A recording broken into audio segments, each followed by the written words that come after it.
Sobat Trader, balik lagi di Didimax Forex Insight, tempat di mana kita mencari peluang trading di setiap minggunya. Saya Alia, host Anda kali ini, dan saya ditemani oleh trading analis profesional yaitu Master Fendi. Halo. Oke, langsung lanjut aja ke pertanyaan yang ke-1. Bagaimana potensi pergerakan USD menjelang rilis ISM Manufacturing (IMI) dan ISM Service (PMI)? Oke, ISM Manufaktur PMI diperlukan naik ke 53,3 dari 52,7 dan ISM Service PMI ke 53,8 dari 53,6. Kenaikan ini menunjukkan aktivitas ekonomi Amerika masih berada dalam fase ekspansi. Oke. Jika hasil aktual lebih tinggi dari perkiraan, USD berpotensi menguat karena pasar melihat ekonomi Amerika dapat tetap solid. Sebaliknya, hasil yang lebih lemah dapat memicu tekanan pada USD karena meningkatkan ekspektasi penurunan suku bunga The Fed. Gitu. Oke, langsung lanjut aja ke pertanyaan yang kedua. Seberapa penting pidato Andrew Bailey bagi pergerakan GBP? Oke, pidato Gubernur BOA Andrew Bailey akan menjadi perhatian utama karena dapat memberikan petunjuk arah kebijakan suku bunga Inggris. Jika Bailey bernada hawkish dan mengisyaratkan suku bunga tinggi bertahan lebih lama, GBP berpotensi menguat. Sebaiknya nada dovish yang membuat peluang pemangkasan suku bunga dapat menekan GBP.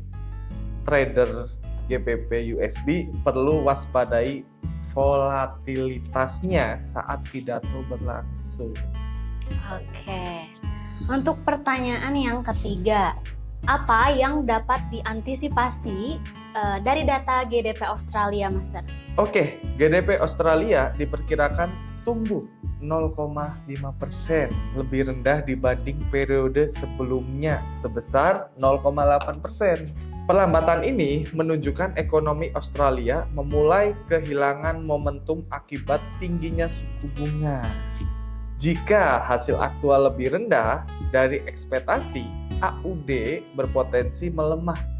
Namun, jika bertumbuh lebih kuat dari perkiraan AUD bisa mendapatkan sentimen positif karena menunjukkan ketahanan ekonomi yang lebih baik.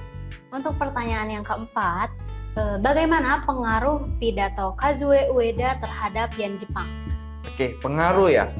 Pasar akan mencari petunjuk terkait langkah Bank of Japan ke depannya. Oke, jika Ueda memberi sinyal peluang kenaikan suku bunga lanjutan, JPY berpotensi menguat karena ekspektasi normalisasi kebijakan meningkat. Namun, BOJ masih cenderung berhati-hati terhadap pertumbuhan ekonomi yen berpotensi kembali tertekan, terutama terhadap USD. Oke. Untuk pertanyaan yang kelima, mengapa data ADP employment penting diperhatikan, Master? Oke, ADP unemployment diperkirakan naik menjadi 116.000 dari 109.000. Data ini sering dijadikan indikator awal menjelang non-farm payroll. Oke, hasil yang lebih kuat dari perkiraan dapat meningkatkan optimisme terhadap pasar tenaga kerja Amerika dan mendukung penguatan USD. Sebaliknya, angka yang lemah dapat memicu kekhawatiran perlambatan ekonomi dan menekan USD. Oke. Untuk pertanyaan yang keenam, bagaimana prospek dolar Kanada menjelang data tenaga kerja? Prospek dolar ya. Oke, menjelang data tenaga kerja. Unemployment change Kanada diperhatikan naik menjadi 10,2 ribu setelah sebelumnya turun minus 17,7 ribu. Sementara tingkat pengangguran diprovokasikan tetap di 6,9% jika pencipta lapangan pekerjaan lebih baik dari ekspektasi.